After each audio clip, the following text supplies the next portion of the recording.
ៀងពេជ្រខ្ញុំខំទៅសេដំមិនលំអិតដំមិនលំអៀងអាផ្សាយជូនទៅអាសៀមពួកអាចោលឆ្លៀនពៀននេះខុសកន្លែងទី2មិនសូវធ្ងន់ទេទី2មិនសូវធ្ងន់ទេតែមកដល់វាង3អោយនេះងប់ពេញព្រៃជាចំណៃសត្វស្មា BAKA ប៉ះកណ្ដាប់ដៃដែកនិងសម្រែកជាកសៃអោយឲ្យងប់ពេញព្រៃជាចំណៃសត្វស្មាអាសៀមវាអាចោលឆ្លៀនពៀនអាសៀមពួកអាចោលឆ្លៀនពៀនអាសៀមពួកអាចោលឆ្លៀនពៀន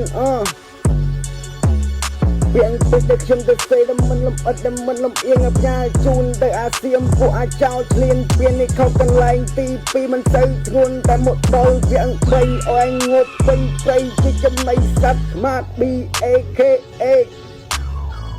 ប៉ះកណ្ដាប់ដៃដែកនិងសម្រែករាជសីជ័យយោបាយសង្គ្រាមឈ្នះខ្មែរអញសែនបវរ